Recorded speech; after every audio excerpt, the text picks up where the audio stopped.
Jumpa kembali di MTT Journey Inspiration of Life. Pagi ini saya coba mau sharingkan teman-teman dengan temanya itu percaya dan kasih Tuhan lebih sulit dari mencari bentuk kesuksesan bisnis atau kesuksesan berkarir. Maksudnya teman-teman, untuk dapat mempercayai Tuhan dan mengasihi Tuhan gitu akan lebih sulit sekali teman-teman. Kalau dikatakan pakai bibir, pakai mulut, diucapkan begitu aja mudah gitu. Ya, apakah kita percaya Tuhan? Ya, kita pasti katakan percaya.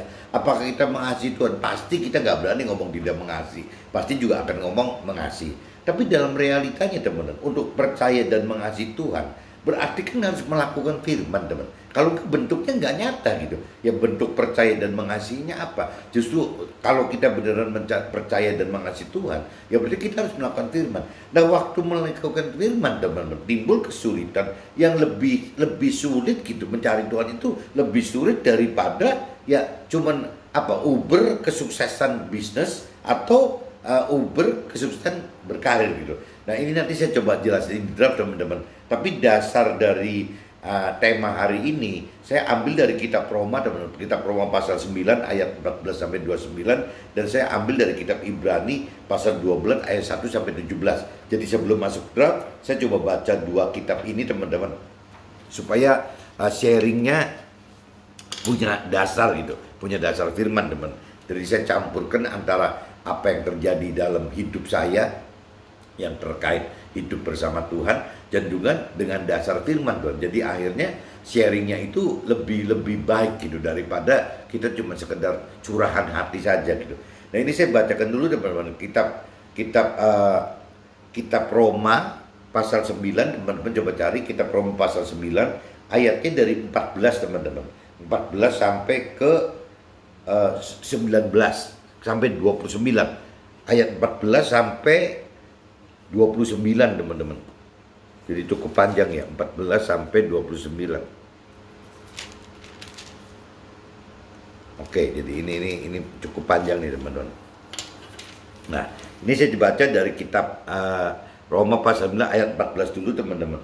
Jika demikian, apakah yang hendak kita katakan? Apakah Allah tidak adil?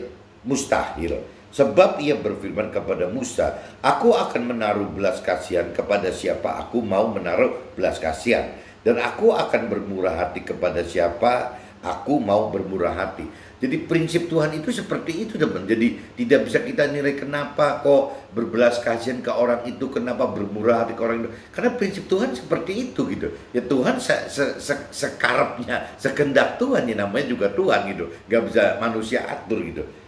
Jadi hal itu tidak tergantung pada kehendak orang atau usaha orang, tetapi kepada kemurahan hati Allah. Sebab kitab suci berkata kepada Fir'aun, itulah sebabnya aku membangkitkan engkau, yaitu supaya aku memperlihatkan kuasaku di dalam engkau, dan supaya namaku dimasyhurkan di seluruh bumi. Nah, ini kalau teman-teman tahu ceritanya, waktu cerita Nabi Musa dengan Firaun itu gitu teman. Ya Firaun itu memang dibuat keras kepala gitu, bebal gitu. Jadi akhirnya lewat kebebalannya si Firaun itu malah jadi mujizat Tuhan itu bisa dipertontonkan gitu, bisa diperlihatkan gitu. Jadi kalau nggak salah ada 10 tulah atau apa gitu yang memang Tuhan lemparkan ke Firaun itu gitu ya.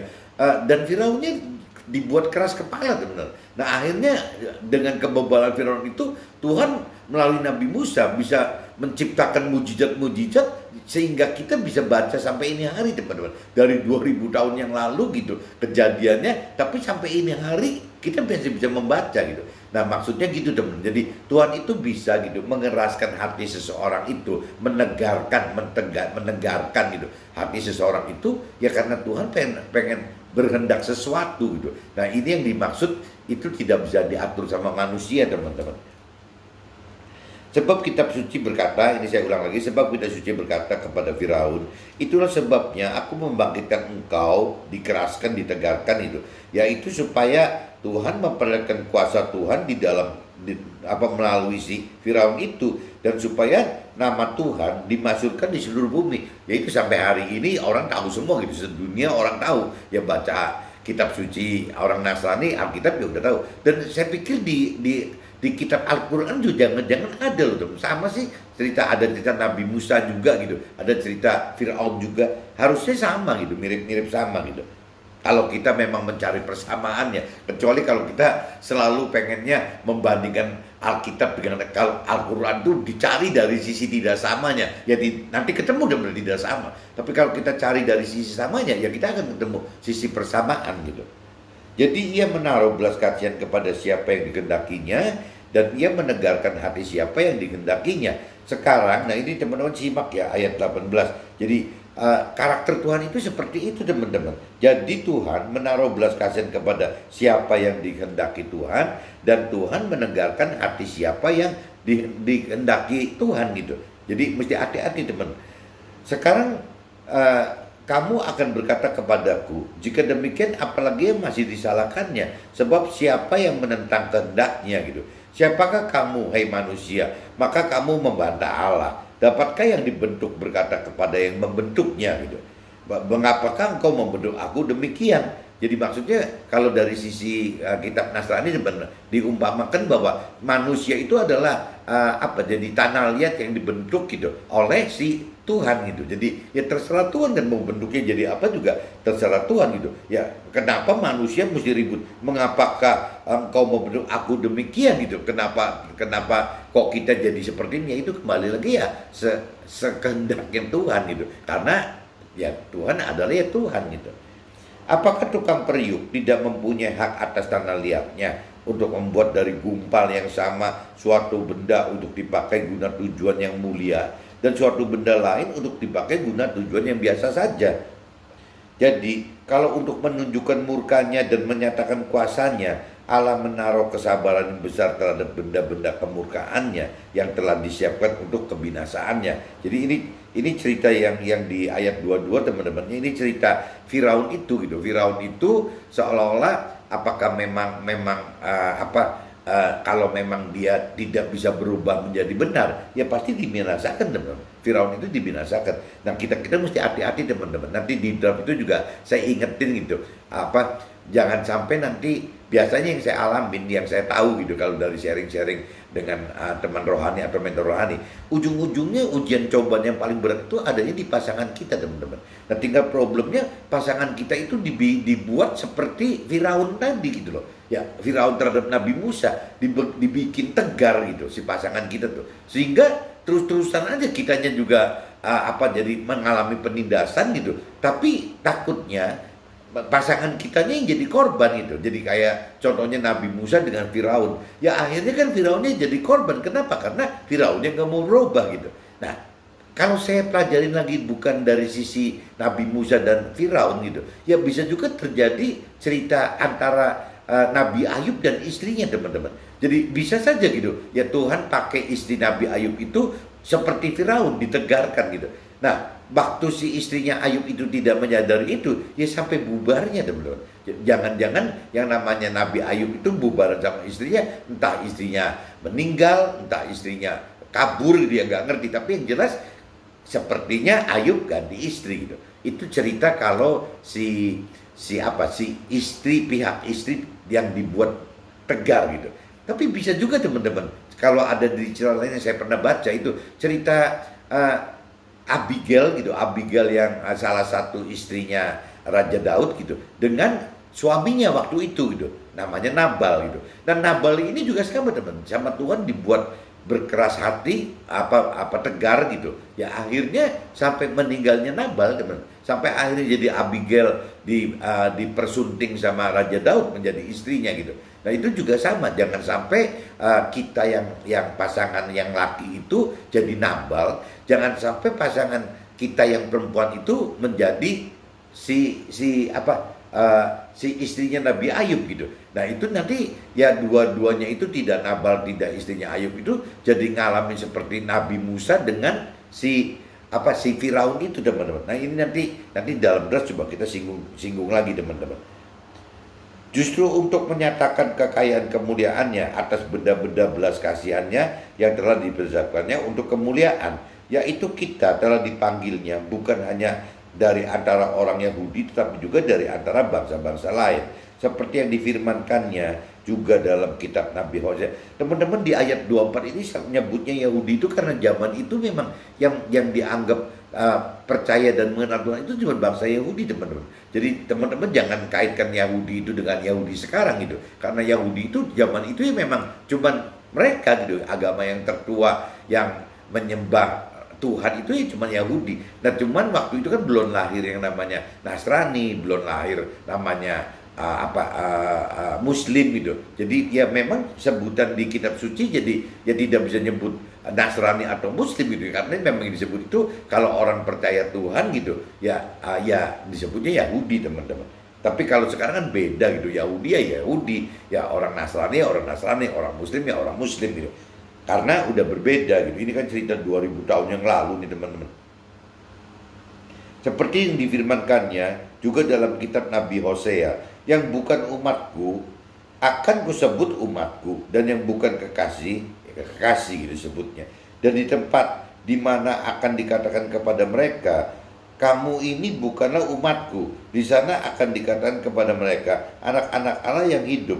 Dan Yesaya berseru, Israel, sekalipun jumlah anak Israel seperti pasir di laut, namun hanya sisanya akan diselamatkan. Nah ini juga mencerminkan itu, teman-teman, bahwa banyak sekali orang dipanggil oleh Tuhan yang diumpamakannya bangsa Israel itu gitu. Ya banyak sekali dipanggil diundang sama Tuhan, tapi dalam kenyataannya sangat sedikit yang dipilih, teman-teman. Jadi kalau di sini diumpamakan sekalipun jumlah anak Israel seperti pasir di laut, mereka banyak gitu ya. Namun hanya sisanya yang akan diselamatkan. Jadi cuma sedikit aja yang dipilih Tuhan gitu. Sebab apa yang telah difirmankannya akan dilakukan Tuhan di atas bumi sempurna dan segera gitu. Dan seperti yang dikatakan Yesaya sebelumnya, seandainya Tuhan semesta alam tidak meninggalkan pada kita keturunan, kita sudah menjadi seperti Sodom dan sama seperti Gomora, udah hancur semua, teman. Jadi memang Tuhan persiapkan gitu bahwa ada turunan-turunannya, si tokoh-tokoh yang di kitab suci itu gitu ya, manusia zaman dulu itu ya sampai ke generasi kita teman-teman. Ini adalah turunan-turunannya gitu, tidak dihancurkan habis seperti ceritanya Sodom dan Gomora yang memang dibakar gitu ya, habis oleh belerang gitu. Ceritanya kan seperti itu. Nah ini sebelum masuk ke masuk ke draft, saya lanjut aja dulu, teman-teman, supaya bisa tuntas. Masuk ke Ibrani, teman-teman. Coba teman-teman cari kitab Ibrani pasal 12, teman-teman. Kitab Ibrani pasal 12 ayatnya 1 sampai 17, teman-teman. Coba kita cari 1 sampai 17. Judulnya, teman-teman, nasihat supaya bertekun dalam iman. Judulnya itu, nasihat supaya bertekun dalam iman.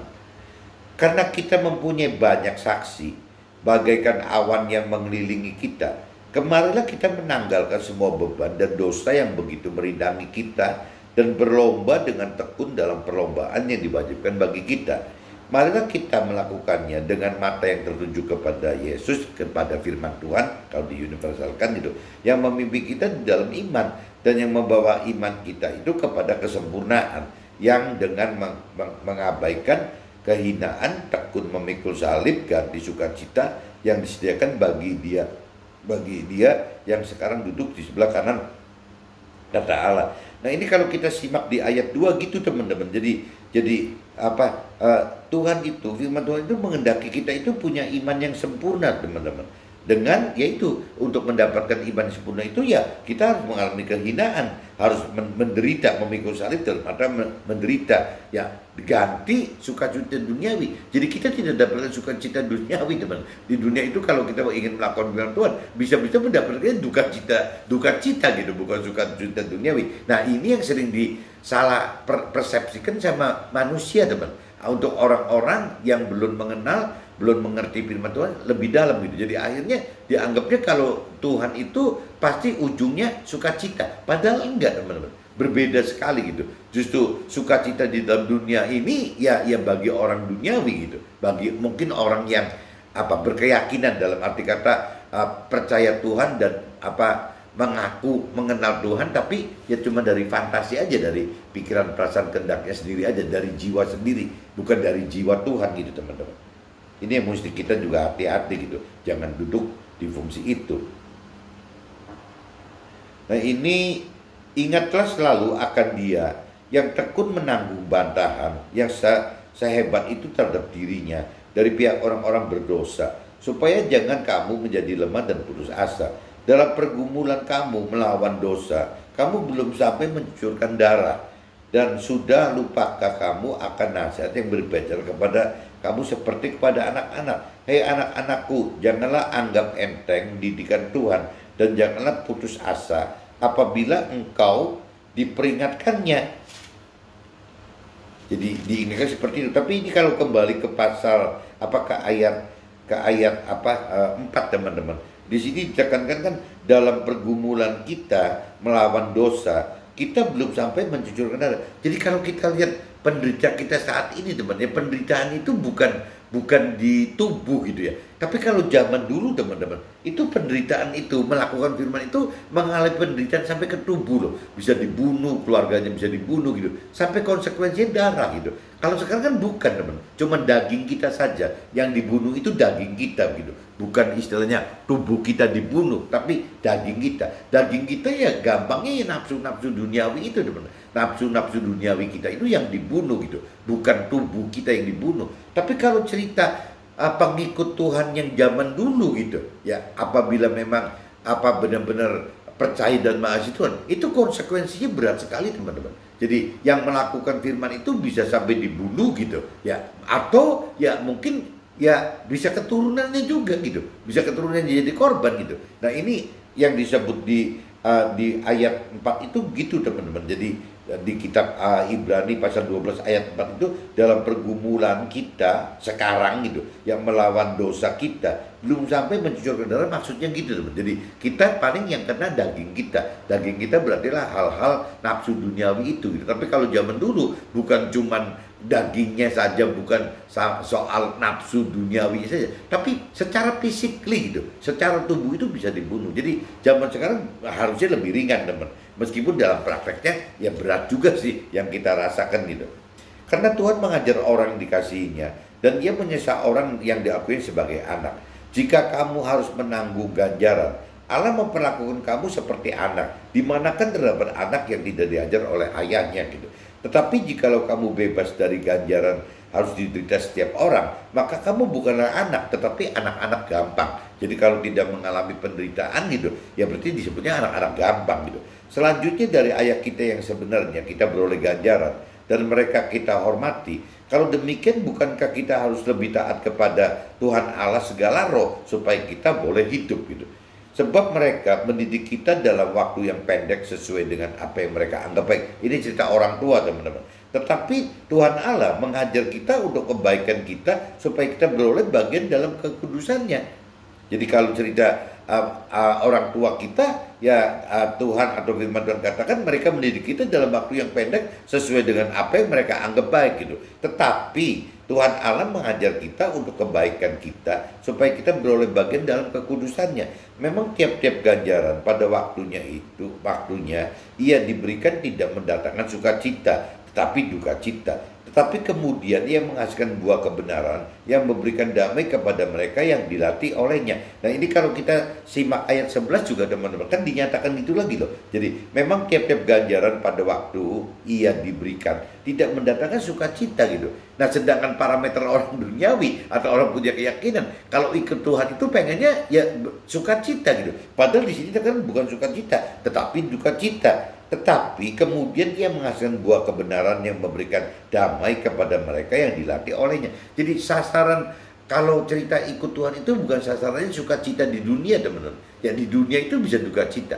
Tapi sasaran Tuhan itu bagaimana di dunia dan akhirat itu mendapatkan damai sejahtera. Nah damai ini, teman-teman, damai ini adalah sukacita di dalam kesulitan-kesulitan karena hidup bersama Tuhan, hidup di jalan firman Tuhan. Itu loh Don, yang aneh teman-teman, yang aneh itu gitu. Ya bagaimana kita bisa mendapatkan damai sejahtera dalam kondisi menderita gitu. Ya karena kembali lagi kita hidup di jalannya firman Tuhan, dengan cara-cara firman Tuhan, dan kita hidup bersama Tuhan ya lewat roh Tuhannya. Nah itu herannya, penderitaan, kesulitan, penindasan segala macam itu kok dirasakannya bisa mendapatkan damai sejahtera. Ya bahkan ada firman lain katakan bisa mendapatkan kepuasan yang sempurna gitu, kebahagiaan yang sempurna, sukacita yang sempurna gitu. Ini yang mustahilnya ikut Tuhan itu seperti itu teman-teman. Nah ini nggak bisa diceritakan gitu. Ya teman-teman harus melakukan firman sehingga mengalami gitu.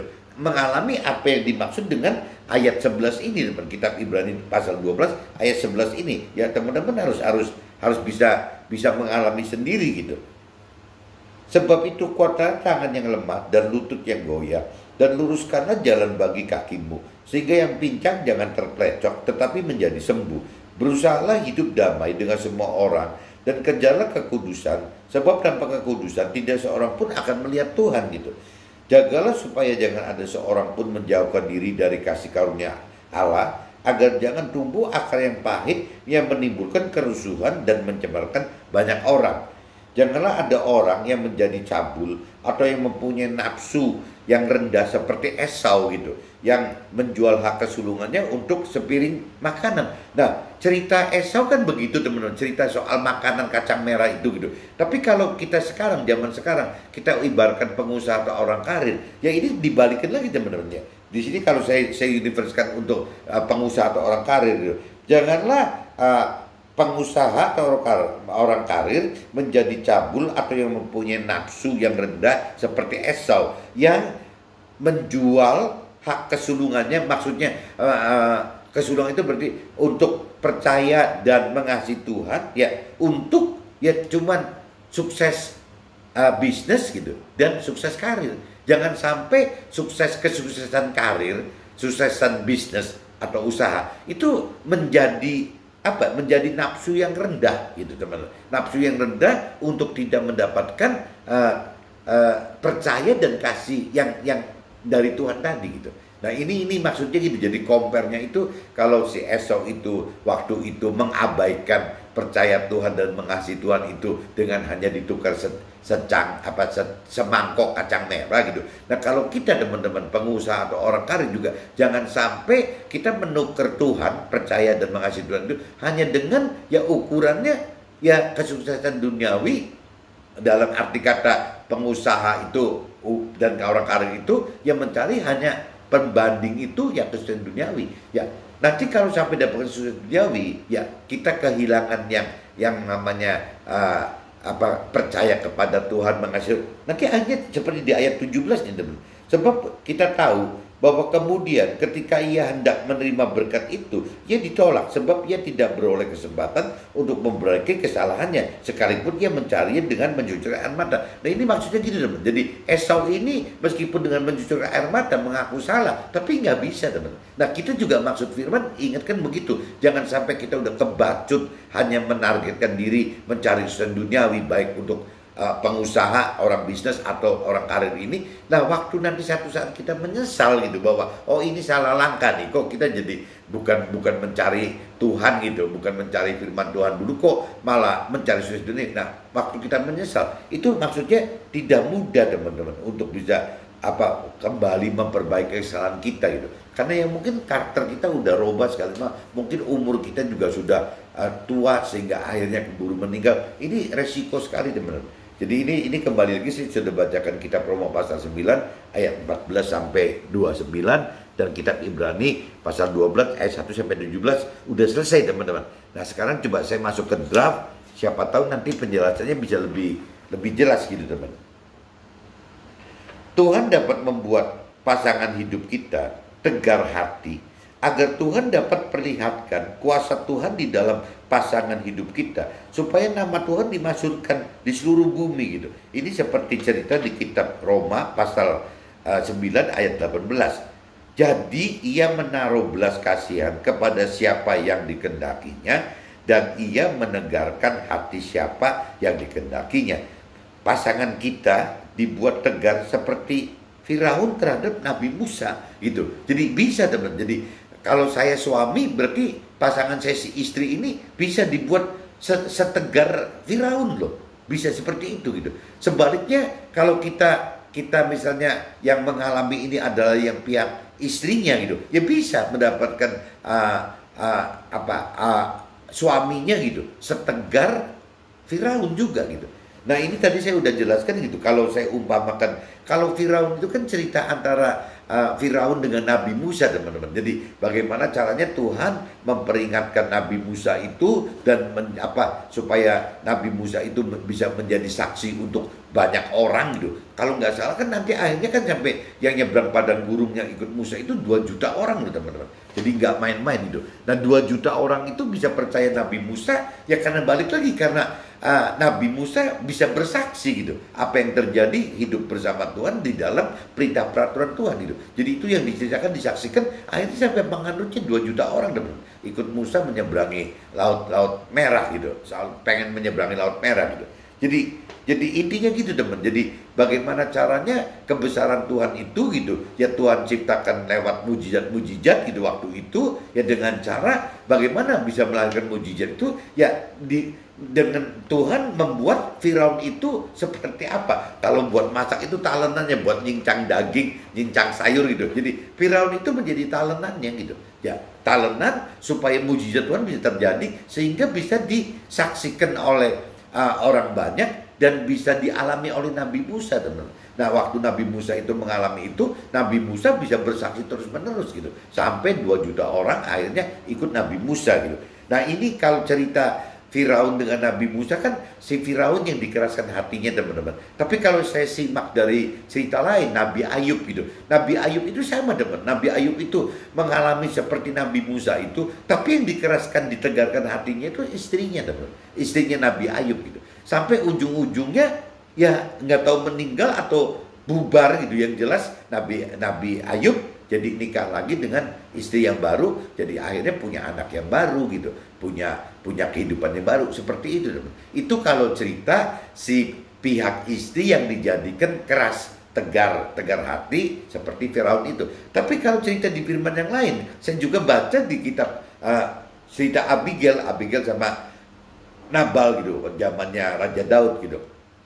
Nah, waktu itu Nabal itu ada clash dengan Raja Daud. Berulang kali Abigail memberikan nasihat-nasihat yang benar gitu kepada si Nabal ini, tapi tetap nggak didengar sama Nabal gitu. Jadi akhirnya si Nabal dibuat keras hati seolah-olah oleh Tuhan, sampai akhirnya Nabalnya meninggal, meninggal. Nah, akhirnya malah si Abigail ini malah menikah sama si Raja Daud gitu. Jadi salah satu istrinya Raja Daud ya namanya Abigail, bekas istrinya Nabal, teman-teman. Nah, ini jangan sampai kita kondisinya kan menjadi seperti Firaun gitu, yang dijadikan talenan akhirnya malah beneran binasa gitu. Jangan sampai jadi istri Ayub gitu kan. Ya, para istri jangan jadi istri Ayub gitu. Jangan sampai jadi talenan malah ujungnya binasa. Nah, para suami juga sama, jangan jadi seperti Nabal gitu loh. Ya jadi talenan sampai akhirnya binasa.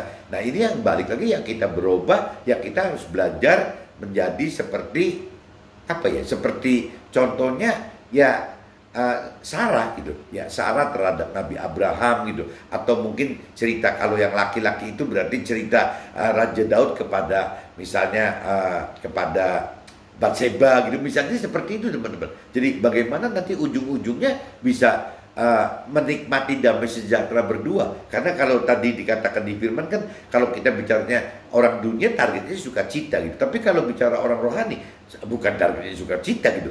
Orang rohani itu targetnya adalah damai sejahtera. Dalam damai sejahtera itu beda dengan sukacita. Damai sejahtera itu adalah sukacita di dalam duka cita gitu, teman. Ini bedanya gitu, teman. Kalau orang duniawi kan enggak, sukacita memang sukacita duniawi gitu. Tapi kalau cerita orang rohani itu bagaimana mendapatkan damai sejahtera, di mana damai sejahtera maknanya adalah sukacita di dalam penderitaan duka cita duniawi itu, teman-teman. Jadi sasarannya beda, teman-teman. Jadi saya ingat sekali lagi, jangan sampai kalau sampai saya sebagai suami dipakai menjadi talenan gitu ya buru-buru harus sadar. Tapi sebaliknya kalau istri yang dipakai sebagai talenan ya harus sadar, karena Firaun itu contoh yang tidak sadar akhirnya binasa gitu. Nah, ini saya ingat lagi, jadi ingat cerita Firaun buat suami dan istri. Tapi kalau buat istri ingat ceritanya istrinya Ayub gitu. Nah, kalau buat suami ya ingat ceritanya Nabal, istrinya suaminya Abigail itu. Nah, ini jangan sampai kita masuk ke dalam kategori itu. Melalui ketegaran pasangan hidup kita, Maka Tuhan membentuk kita sesuai rancangan dan kehendak Tuhan tanpa dapat membantah serta menolak gitu. Tuhan mempunyai hak atas semua manusia ciptaannya, dan Tuhan membentuk kita untuk dipakai guna tujuan yang mulia. Nah ini sama teman. Jadi seolah-olah Tuhan membentuk Nabi Musa, membentuk Ayub, membentuk Abigail itu dengan cara-cara mengalami seperti itu teman-teman. Mengalami duka cita dalam hidupnya gitu. Nah cuman nanti waktu di proses itu ya berarti harus ada untuk bisa mengalami terus meningkat terus masalah imannya gitu, pengenalan akan firman Tuhannya, pengertian firman. Ya ini yang tadi dikatakan harus ada talenan teman-teman. Jadi Firaun itu ada talenannya dari Nabi Musa, istrinya Nabi Ayub juga talenannya bagi Nabi Ayub, yang namanya Nabal itu ada talenannya bagi si Abigail gitu. Jadi perlu talenan teman. Jadi akhirnya untuk bisa maksimal gitu, untuk bisa memproses kematangan ini maksimal, ya satu-satunya jalannya dibikin tegar gitu. Ya, si istri Ayub dibikin tegar, si Nabal dibikin tegar, si Firaun juga dibikin tegar. Untuk apa? Ya Firaun tegar jadi akhirnya Nabi Musa yang hebat gitu. Ya, yang namanya istri yang Ayub dibikin tegar supaya Ayubnya jadi hebat gitu. Yang namanya si Nabal dibikin tegar supaya Abigailnya dibikin hebat. Ceritanya seperti itu teman-teman. Roma di pasal 9 ayat 27 sampai 28 katakan sekalipun jumlah anak Israel, dalam arti kata anak Israel itu waktu itu teman-teman, ini cerita 2000 tahun lalu, anak pilihan Tuhan gitu secara rohani gitu. Jadi kita juga kalau waktu itu kan belum dianggap ada teman-teman. Jadi ya kita ini secara rohani boleh dikatakan seperti anak-anak Israel, bukan Israel yang sekarang teman-teman. Israel cerita 2000 tahun yang lalu gitu. Jadi orang yang percaya Tuhan lah intinya gitu. Jadi seperti pasir di laut katanya banyak gitu. Jadi diumpamakannya seperti itu di firman, orang yang anak-anaknya pilihan dari si Tuhan Allah itu banyak gitu ya. Namun hanya sisanya akan diselamatkan. Dalam prakteknya ya cuma sedikit teman-teman yang mendapatkan keselamatan gitu. Nah kalau di ayat 28-nya, sebab apa yang telah difirmankannya akan dilakukan di atas bumi sempurna dan segera. Jadi apa yang firman Tuhan katakan itu, yaitu akan terjadi di dunia ini teman, secara sempurna dan segera. Makanya teman-teman kalau tidak buru-buru dari saat ini gitu, buru-buru mengenal akan firman Tuhan, tidak buru-buru bagaimana mampu mengerti firman Tuhan, dan tidak berani melakukan firman Tuhan, ini resikonya semakin besar teman-teman. Karena yaitu sempurna dan segera itu akan segera datang. Dalam arti kata kalau wujudnya, kalau kiamat besar kan mungkin semua kan kebagian hidup bubar. Tapi kalau kiamat kecil itu kan maksudnya kehidupan kita, teman-teman, meninggalnya kita gitu. Jangan sampai kita meninggal tapi kita belum sempurna dan tidak cepat-cepat melakukan itu. Jadi nggak tahu kalau di cerita kalau cerita batasan-batasan umur itu kan, kalau dari firman Tuhan katakan 70, 80 atau misalnya maksimal 120 tahun kalau di kitab Perjanjian Lama. Tapi kalau bicara di dunia itu kan istilah pensiun itu, orang yang sudah dianggap kurang efektif itu umur 55 teman-teman. Tapi kalau bicara di barat gitu ada istilah life begin at 40. Jadi bagaimana hidup itu dimulai dari umur 40. Nah kalau buat saya pribadi teman-teman, pas umur 40 itu memang jadi hidup baru. Hidup baru itu yaitu bagaimana yang tadinya tidak hidup berdasarkan Tuhan, ya tidak mengaitkan dengan pribadi Tuhan, dan tidak hidup di dalam dasar firman Tuhan. Nah umur 40 itu saya mengalami ya life begin at 40 itu. Jadi cuman bedanya kalau di barat sih life begin at 40 itu makin dewasa urusan duniawinya mungkin gitu. Tapi kalau buat saya ini ya makin dewasa secara rohaninya, bukan duniawinya teman-teman. Nah ini bedanya gitu. Kalau duniawi mungkin lebih mengadakan dari kejiwaannya, harus lebih matang gitu. Tapi kalau bicara dari sisi rohani, ya berarti kalau 40 tahun itu berarti bagaimana kita bicara kedewasaannya, bentuknya bukan kedewasaan duniawi, bukan jiwanya, tapi kedewasaan rohnya gitu. Nah bedanya di situ. Jadi teman-teman buat ingat-ingat aja, kalau bisa harusnya gitu maksimal umur 40 itu ya kita sudah belajar untuk bisa ninggalkan dewasa jiwa yang menjadi dewasa roh gitu. Harusnya belajar gitu teman. Karena kalau cerita sebelum 40 kita bisa belajar bagaimana mendewasakan jiwa kita gitu. Sehingga waktu 40 itu jiwanya matang. Tapi kan kita berhenti kalau jiwa saja kan cuma di dunia, teman-teman. Kalau kita mau masuk ke roh itu nggak bisa dunia dan jiwa dan tubuh gitu. Yang bisa itu kan rohnya gitu. Nanti roh ini yang akan narik jiwa dan tubuh baru gitu. Tapi kalau tidak ada rohnya nggak bisa, teman. Pasti tertinggal di dunia gitu. Ya cuma bicara jiwa dan tubuh aja ya hanya di dunia. Nah kalau bicara roh ini dilibatkan ya berarti kita masuk bukan cuma di dunia tapi masuk ke dalam akhirat, teman-teman. Nah dalam akhirat berarti ya yang hidup di depan itu ada roh. Ya jiwa baru dan tubuh baru itu ngikut, teman-teman. Nah ini yang bisa dibedakan seperti itu, teman-teman. Proses rohani melalui pasangan hidup kita akan menghasilkan kedalaman, pengenalan, dan juga kemampuan mengerti serta tingkat iman kita. Karena kita tentukan cara hidupkan roh Tuhan dalam keseharian hidup kita sebagai penolong dan pengajar serta penghibur ya hidup rohani kita gitu. Jadi maksudnya gitu, teman-teman. Jadi proses rohani melalui pasangan hidup kita ini ya akan menghasilkan kedalaman pengenalan akan firman, teman-teman. Ya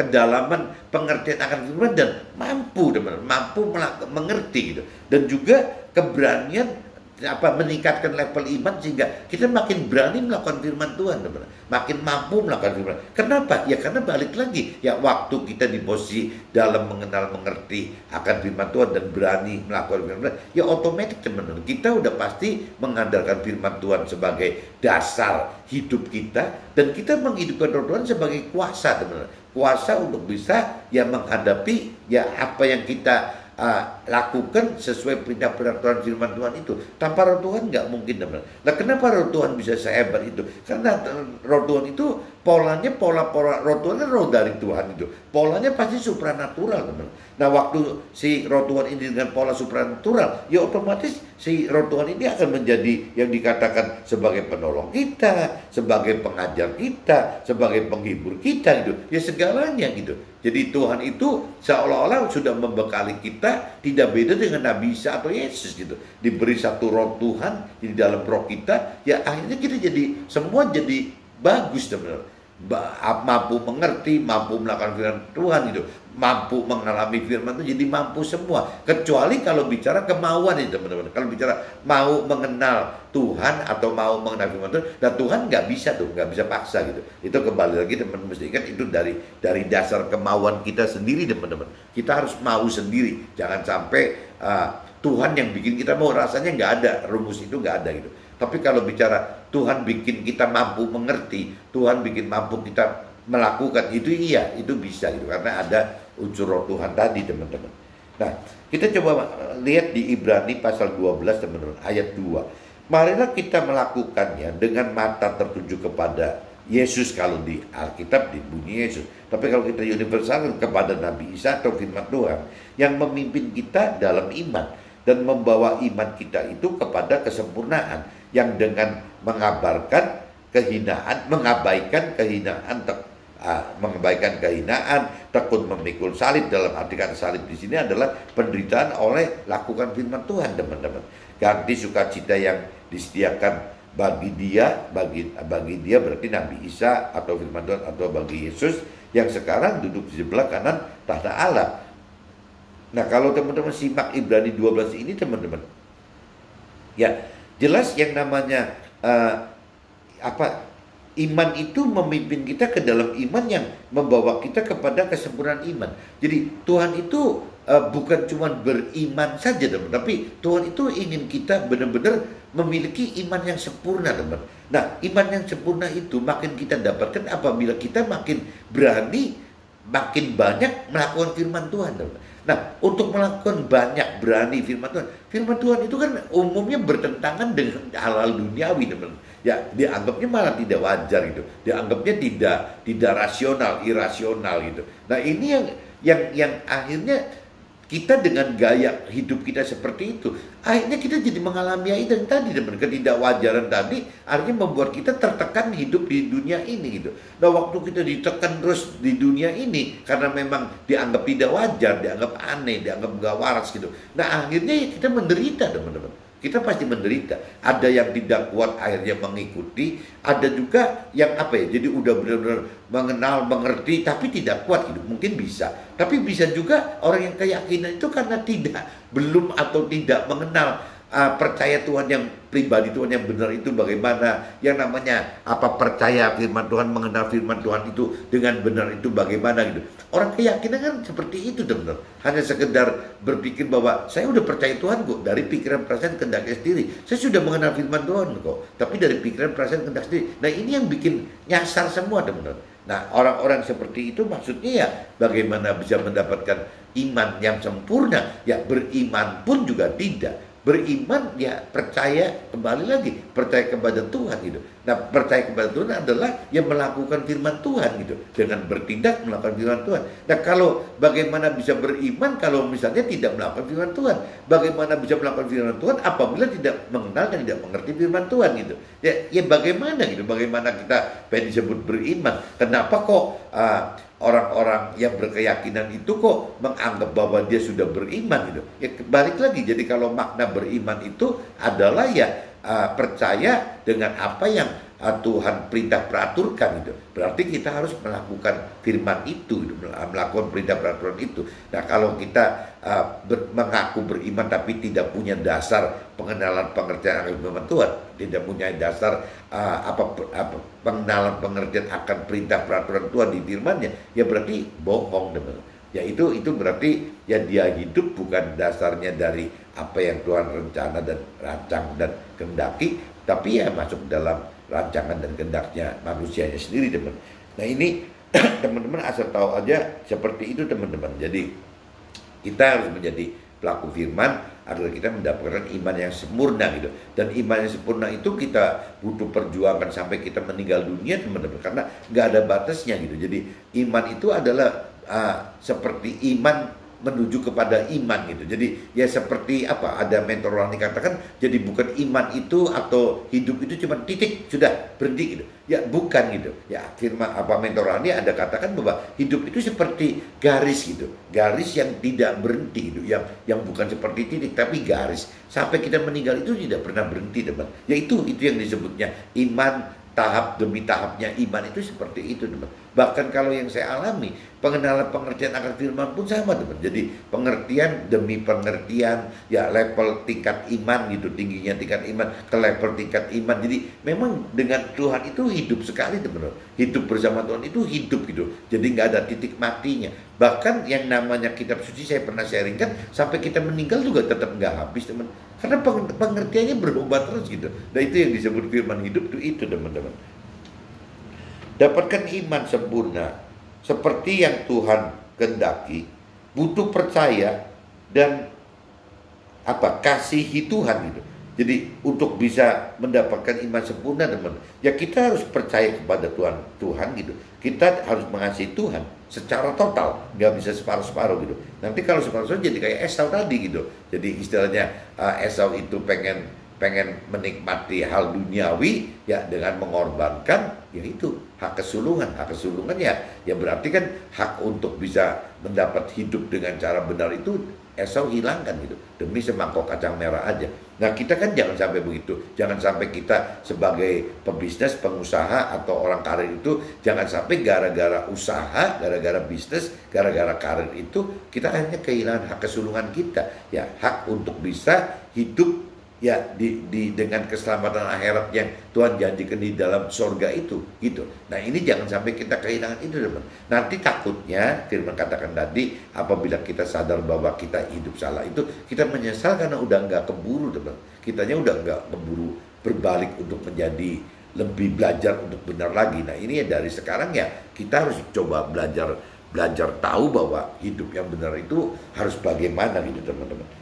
Jadi di sini kembali lagi Tuhan menginginkan dapatkan iman sempurna seperti yang Tuhan kehendaki dan butuh percaya dan mengasihi Tuhan secara total, dan ini lebih sulit dari hanya mencari kesuksesan bisnis atau kesuksesan berkarir di dunia saat ini. Banyak orang yang berkeyakinan, orang yang belum mengenal atau tidak mengenal Tuhan, beranggapan bahwa Tuhan itu ya prioritas setelah kita sukses duniawi, teman-teman. Nah, ini konyol sekali, teman-teman. Sedangkan kalau memang orang yang berpikir seperti ini mengenal mengerti akan firman Tuhan akan sadar loh bahwa seperti di contohnya di kitab Matius pasal 6 ayat 33 itu, carilah dahulu kerajaan Allah dan kebenarannya, baru yang akan tambah. Itu kan jelas sekali, teman-teman. Tuhan itu instruksi gitu bahwa kita itu harus mencari pribadi Tuhan Allah dulu dan mencari kebenaran firman Tuhan Allah lebih dulu, teman-teman. Kenapa? Karena Tuhan tahu apabila orang tetap target utamanya adalah mencari kesenangan duniawi lebih dulu gitu, mencari kebahagiaan duniawi lebih dulu, mencari pemenuhan nafsu duniawi terlebih dulu, kecenderungannya gitu, garis besarnya ya pasti nggak bisa mencari Tuhan, teman.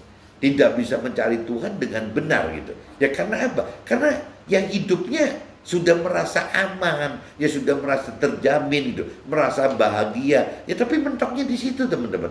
Jadi makanya tadi dikatakan kalau orang duniawi itu parameternya itu sukacita di dunia, teman-teman. Nanti setelah dunianya habis gitu, dalam arti kata umur 70 80 expire date, meninggal gitu, atau 120 tahun, terus mau apa gitu? Ya kelanjutannya mau apa? Sedangkan kalau kita percaya Tuhan mengasihi Tuhan, Tuhan katakan bahwa setelah kita mati di dunia sekarang, kita masuk ke dalam yang baru gitu loh, ke dunia akhirat yang baru, ke akhirat yang baru gitu. Nah, ini gimana? Kalau akhirat yang baru itu nggak ada batasnya 70, 80 atau 120 tahun, kekal terus loh. Jadi akhirnya gimana gitu? Apakah kita lebih rela mendapatkan sukses duniawi dan bahagia duniawi, sukacita duniawi itu cuman sekarang aja di dunia yang fana ini, yang 70, 80, 120 tahun, atau kita pengen cari damai sejahtera gitu, yang baik di dunia maupun akhirat gitu. Kalau di akhirat ya pasti gitu, yang di akhirat dalam surga pasti akan dapatkan damai sejahtera. Tapi Tuhan janjikan di dunia pun gitu, kita bisa dapatkan damai sejahtera apabila hidup di dalam jalannya Tuhan, dalam jalannya firman Tuhan, dan hidup bersama Tuhan, teman-teman, bersama-sama dengan Tuhan, dengan menghidupkan roh Tuhan itu dijamin kita akan mendapat damai sejahtera. Damai sejahtera adalah ya sukacita di dalam duka cita. Kalau duniawi kan beda, teman. Jadi sukacita ya sukacita dalam duniawi gitu. Tapi kalau damai sejahtera itu adalah sukacita di dalam duka cita. Ya, dalam arti kata, kenapa duka cita? Karena kita melakukan firman Tuhan dengan macam-macam penindasan gitu, dengan tekanan, dengan segala macam gitu. Tapi tetap kita herannya itu bisa ngalami sukacita. Ya firman lain kan kembali dari saya katakan, ya ada kepuasan yang sempurna gitu, ada kebahagiaan yang sempurna. Maksudnya gitu, teman-teman. Jadi mudah-mudahan sharing pagi ini, percaya dan kasihi Tuhan lebih sulit dari mencari bentuk kesuksesan bisnis atau berkarir. Teman-teman bisa tangkap maksudnya, teman. Jadi jangan sampai berkata bahwa cari Tuhan itu gampang kok. Nanti kalau udah beres urusan bisnisnya atau karirnya juga kita cari Tuhan. Ternyata salah besar, teman-teman. Jadi kita lebih baik mencari Tuhan lebih dulu, seperti di kitab Matius 6:33 tadi. Carilah dahulu kerajaan Allah dari arti kata pribadi Tuhannya, dan kebenarannya adalah firman Tuhannya. Nah, kita harus mencari itu dulu. Nah, adapun nanti sukses duniawi gitu, sukses karir adalah tambahan dari Tuhan. Oke, teman-teman, see you, bye-bye.